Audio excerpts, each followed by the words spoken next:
Ya, tentang kitab-kitab Allah dan mencintai Al-Quran. Sebelum Ibu menjelaskan tentang meyakini kitab-kitab Allah dan mencintai Al-Quran, Ibu akan menjelaskan terlebih dahulu tujuan anak-anak belajar bab ini itu untuk apa. Yang pertama, anak-anak agar tahu kitab-kitab Allah yang diturunkan Allah itu apa saja, dan anak-anak juga akan tahu perbedaan kitab dan suhuf serta hikmah dalam beriman kepada kitab-kitab Allah.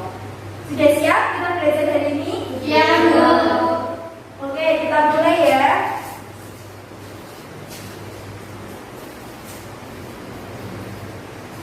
Meyakini kitab Allah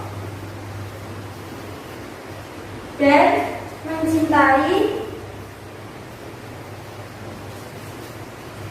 Al-Quran.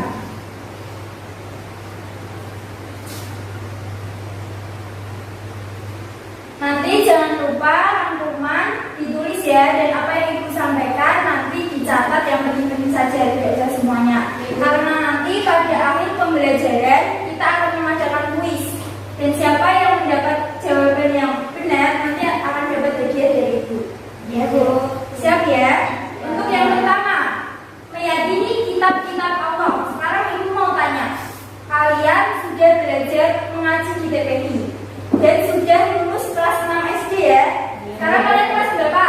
8. 7 atau 8? 8. Ya, kalian harus ingat kalian sudah kelas 8 SMP. Jadi tidak harus belajarnya itu jangan cuma main-main saja, tetapi juga membaca buku dan lain-lain ya. Kitab Allah itu yang wajib kita ketahui ada berapa? 4. Nah, pintar sekali. Namanya siapa? Baby. Oh ya, tepuk tangan untuk teman kita. Ada 4. Yang pertama siapa? Siapa yang tahu? Yang pertama apa? Taurat. Yang kedua? Zabur. Yang ketiga? Injil. Yang keempat? Al-Quran. Berarti sudah bisa ya ini semua ya? Alhamdulillah. Kita bahas yang pertama. Kitab Taurat. Allah menurunkan kitab-kitab itu untuk apa?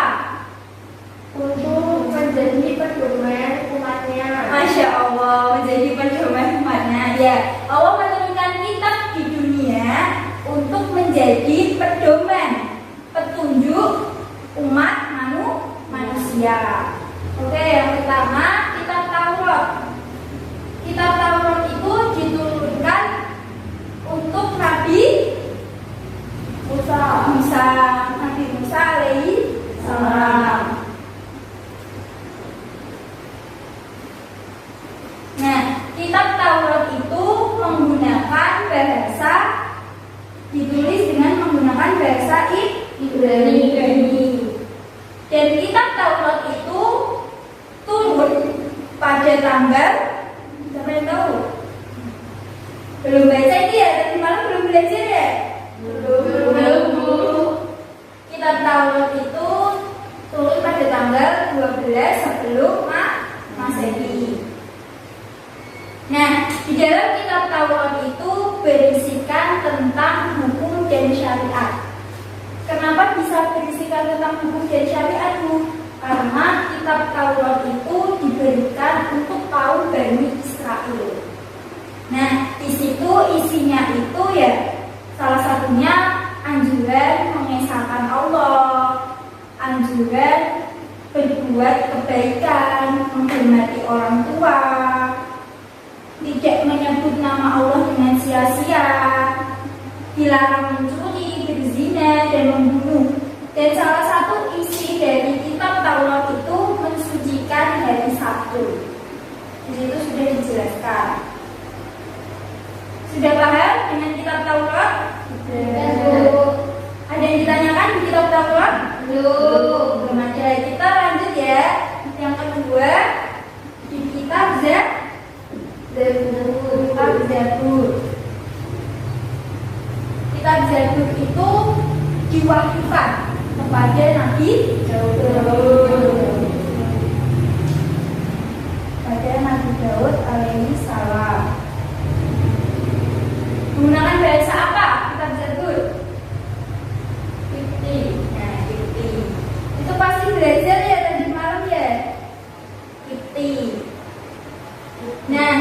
Tadi kitab Taurat itu tahun 12 sebelum Masehi. Kalau kitab Zabur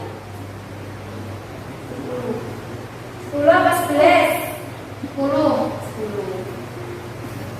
10 sebelum Masehi.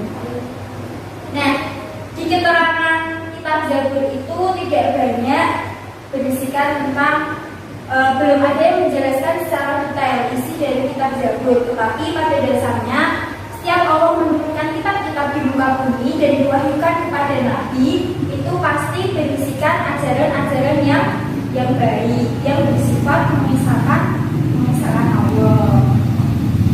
Injil itu diwahyukan kepada Nabi Isa alaihi salam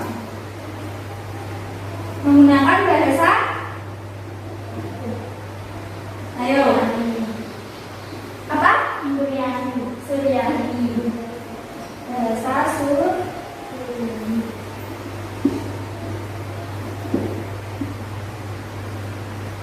Injil diturunkan, diwahyukan kepada Nabi Isa dengan menggunakan bahasa Suryani itu untuk kaum kalau misalkan anak-anak tahu Isa, Isa itu berarti kaum Nasrani. Kaum Nasrani. Ini tadi Injil itu pada tahun berapa? Turunnya. Ayo, siapa yang tahu? Tanggal berapa? Ini 12/10. Kalau ini tanggal berapa? Tanggal berapa? 1 Masehi. Tadi udah gini loh, gak ada yang lihat. 1 Masehi. Ya. Nah, isi dari kitab Injil itu sebetulnya sama dengan Taurat. Isinya itu yang mengisahkan Allah. Dan di dalam kitab Injil itu membenarkan isi pokok ajaran yang ada di dalam kitab Taurat. Perbedaannya adalah di kitab Injil itu menghapus hukum yang sudah tidak berlaku di dalam kehidupan pada masa 1 Masehi ini. Contohnya seperti ini. Misalkan di masa kitab Taurat, yaitu tanggal 12 sebelum Masehi sampai di 1 Masehi itu kan jarak waktunya sangat panjang. Jadi aturan-aturan atau hukum yang tidak berlaku pada sekitar zaman ini sampai sini itu dihapuskan, diganti ajaran yang baru di kitab Injil. Paham? Nah, yang terakhir adalah kitab suci kita, kitab suci umat Islam. Apa? Al-Quran. Nah, kalian di ketiga kitab ini harus saling menghormati isi dari ketiga kitab ini. Tetapi di kitab Al-Quran, anak-anak harus bisa beriman dan membacanya. Tidak hanya membaca, tetapi juga mengamalkan isi-isi atau pokok-pokok yang ada di dalam Al-Quran. Al-Quran itu diturunkan Allah pada tahun, kalau ini tadi 1 Masehi, berarti otomatis Al-Quran juga Masehi. Tidak mungkin sebelum Masehi. Jadi tanggal berapa? 611 sampai 620. Nah, itu kan sekitar waktunya kan. Jadi kalau tepatnya 7 Masehi. Ya loh? Masehi. Nah, di Al-Quran ini diturunkan atau diwahyukan Nabi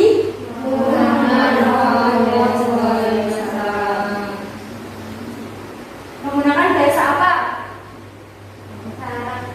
Bahasa Arab. Pastinya untuk kaum muslimin dan muslimat, mukminin dan mukminat. Nah, di dalam Al-Quran ini ibu akan menjelaskan lebih detail isi dari pokok-pokok Al-Quran, karena pada dasarnya kita itu beragama Islam. Jadi kita harus tahu apa itu kitab kita, apa itu pedoman kita, apa itu petunjuk kita, yaitu Al-Quran. Di sini Al-Quran punya berapa ini? 5. 5 isi pokok ajaran. Yang pertama, Al-Quran itu memiliki isi pokok ajaran berkaitan tentang akidah.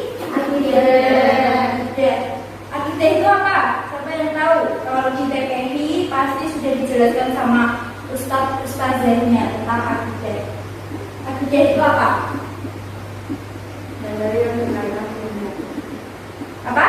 dari yang berkaitan dengan keyakinan seperti mengesahkan Ya. dan keyakinan.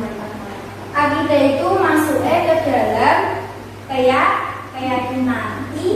Iman kan artinya percaya. Berarti di dalam akidah ini kita diwajibkan untuk mengesahkan Allah, mengetahui sifat-sifat Allah, sifat wajib Allah, sifat mustahil Allah, sifat jaiz Allah, dan lain sebagainya. Yang kedua, akhlak. Sudah tahu ya, akhlak itu apa ya? Yaitu perilaku budi pekerti. Itu adalah adab kita sebagai seorang muslim, yaitu sholat 5 waktu, berpuasa Ramadan, dan menjalankan sunnah-sunnah yang dianjurkan. Nah, selanjutnya isi pokok ajaran yang ketiga, setelah akidah, akhlak, yang ketiga ibadah. Nah, ibadah di sini itu berkaitan tentang cara kita sholat, puasa, zakat, haji. Intinya yang berkaitan tentang ibadah kepada Allah itu masuk ke dalam kategori pokok ibadah. Yang keempat, setelah ibadah yaitu muamalah.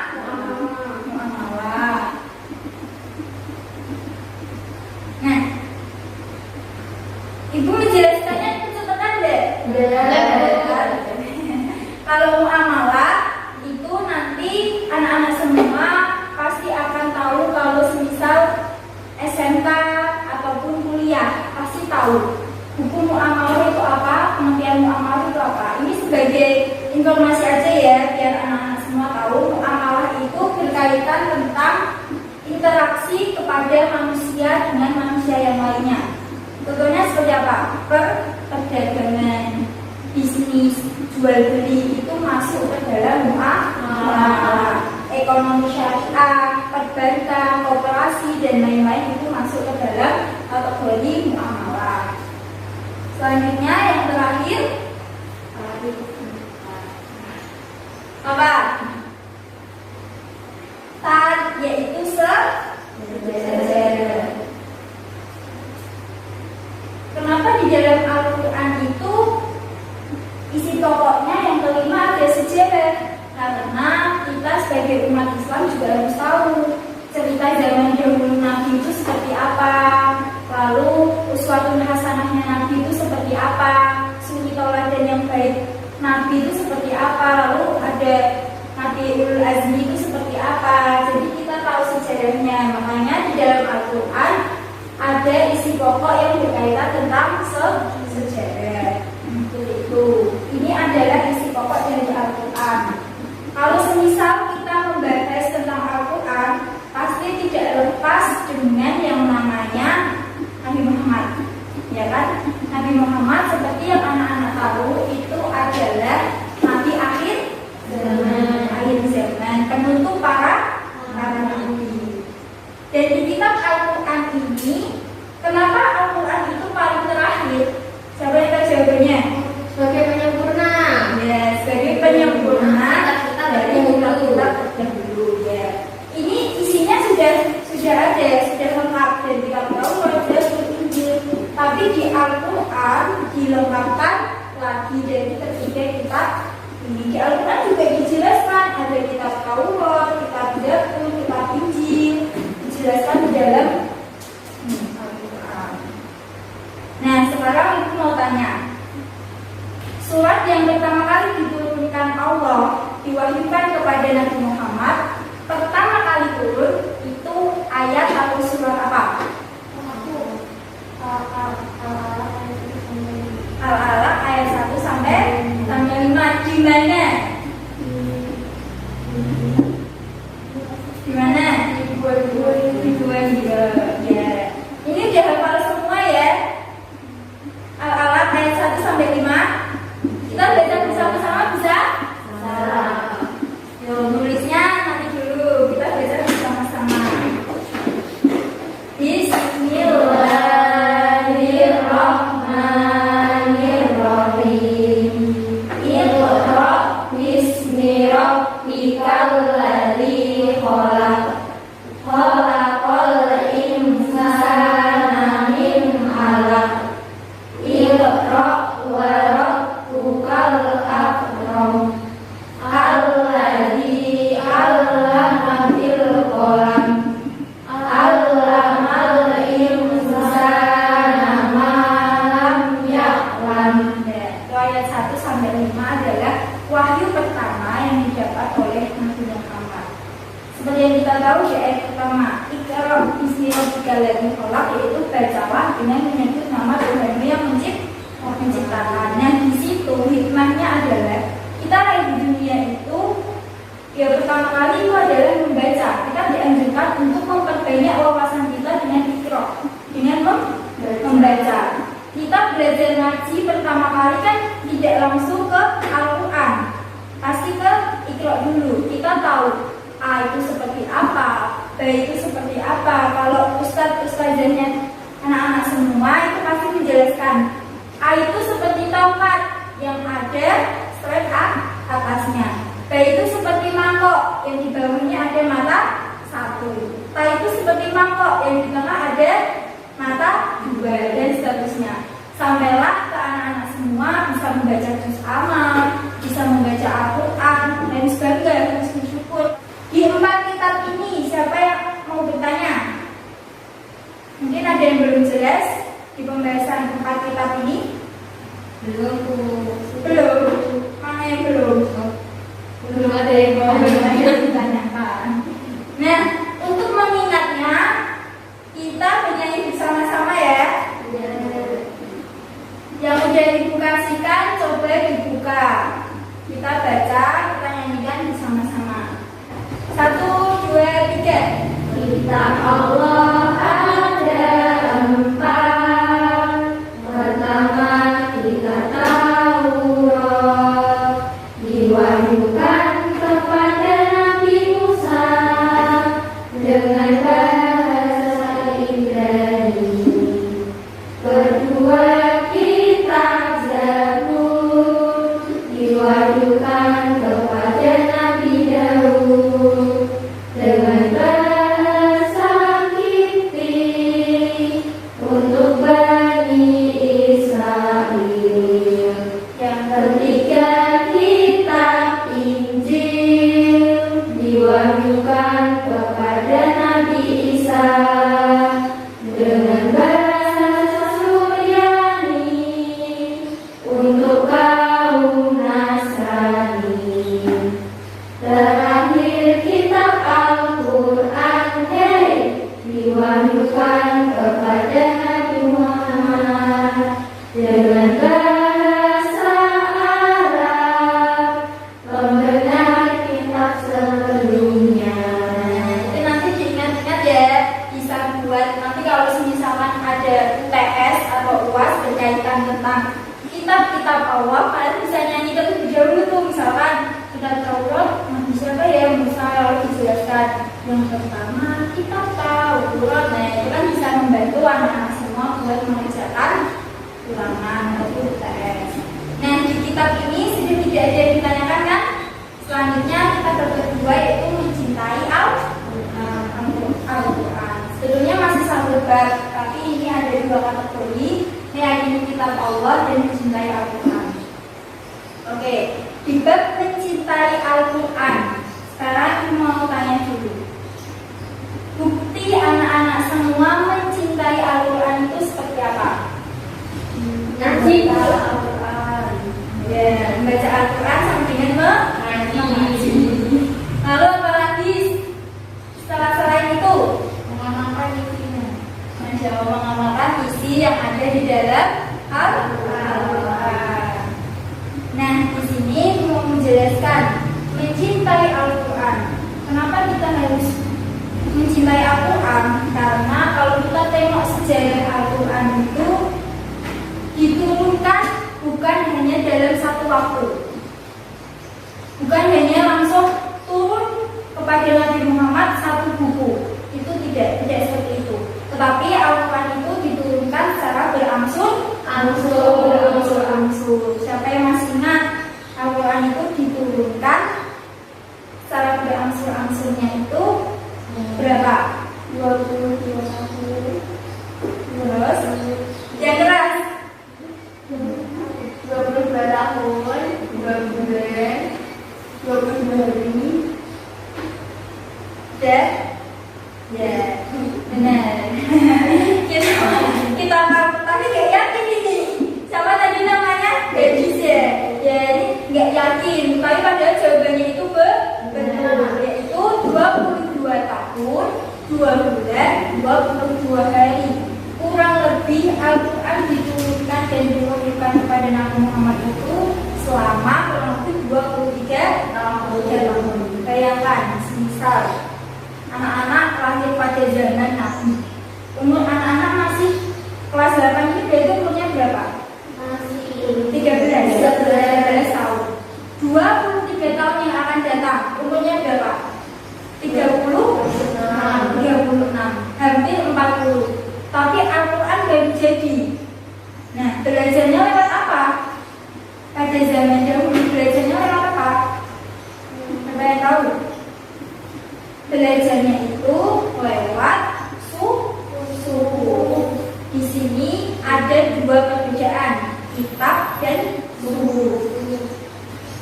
Kita masuk ke suhuf dulu ya sebelum melanjutkan ke kitab Al-Quran. Suhuf itu artinya lembaran-lembaran yang berisikan firman Allah. Itu adalah suhuf. Sedangkan Al-Quran itu berupa suhuf, dibukukan menjadi satu, dikumpulkan menjadi satu, berbentuk kitab. Itu adalah Al-Quran. Sebetulnya persamaannya itu kitab dan suhuf itu sama-sama berisikan firman Allah. Tetapi perbedaannya itu kalau kitab lebih lengkap daripada suhuf. Kitab lebih awet daripada suhuf. Nah, seperti itu. Jadi yang kita lihat sekarang ini, yang anak-anak ngaji sekarang ini sama ustaz dan ustazahnya itu sudah berbentuk kitab Al-Quran. Dulu itu berbentuk lembaran yang dibukukan pada zamannya Khalifah Utsman itu menjadi sebuah kitab. Makanya kan ada yang Mushaf Utsman, Mushaf apa, itu kan juga sama halnya dengan waktu dulu. Lembaran-lembaran itu dijadikan satu menjadi sebuah kitab Al-Quran. Nah, sebelum kita masuk ke dalam hikmah kita mencintai Al-Quran dan beriman kepada Al-Quran, Ibu mau bercerita sedikit. Boleh? Biar tidak nulis terus ya, capek ya. Itu namanya sekolah, namanya belajar yang harus melaku. Nah, ceritanya adalah seorang penulis dan mahasiswa. Ada yang tahu cerita itu? Belum. Nah, di waktu ketika pada zaman itu seorang penulis sedang launching buku pertamanya, merilis buku pertamanya.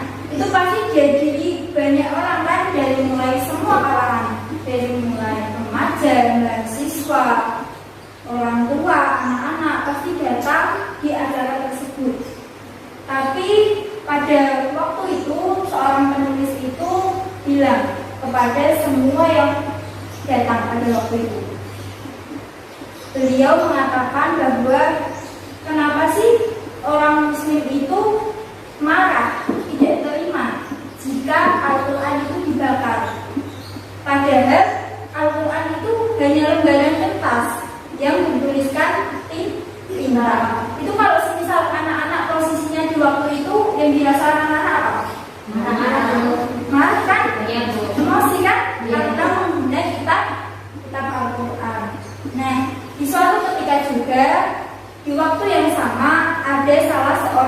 mahasiswa dalam jurusan Islam. Dia memberanikan diri untuk datang naik ke atas panggung dengan berkata, "Pak, boleh saya meminta salah satu novel dari yang diterbitkan Bapak?"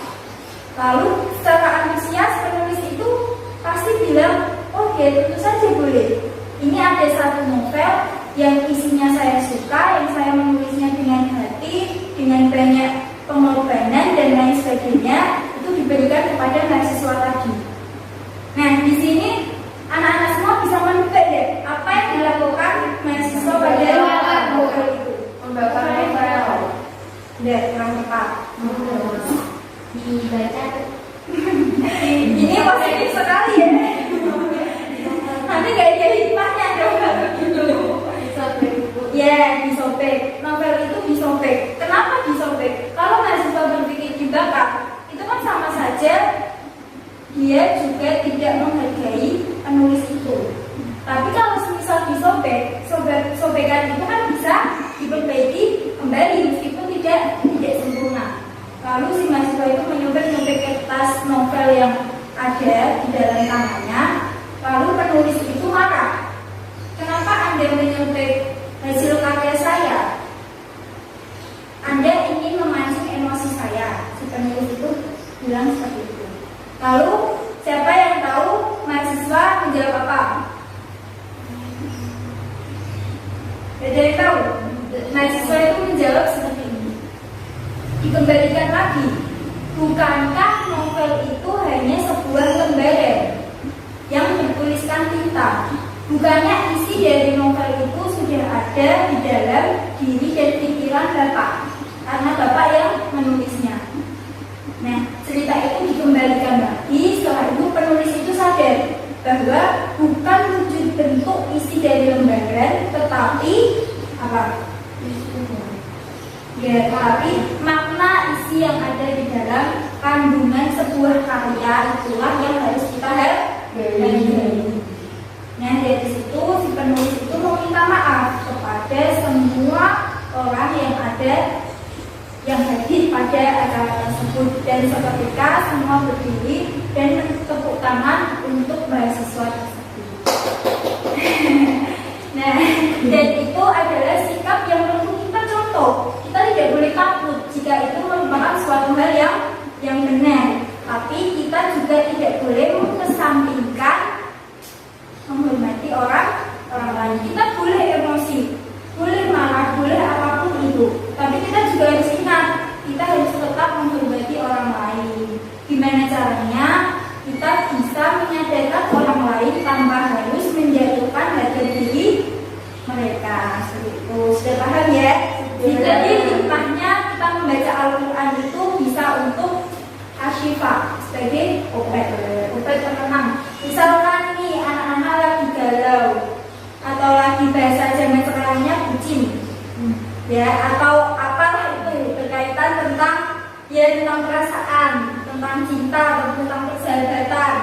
Itu anak-anak bisa membuka kitab dulu, membuka kitab dan membaca walaupun hanya satu ayat atau satu surat lebih baik. Itu kan tandanya anak-anak ingat Allah, menyertakan kesedihan anak-anak semua, kebahagiaan anak-anak semua itu bersama Allah. Jadi insya Allah jika kita menyertakan apapun itu dengan dasar kita ikhlas, dengan dasar kita sabar, pasti Allah akan mempermudah jalan kita. Ibu mohon maaf apabila ada tutur kata dan kesalahan dari ibu. Yang baik diambil, yang buruk kita jadikan pembelajaran bersama-sama ya. Terima kasih atas perhatian anak-anak semua. Wabillahi taufiq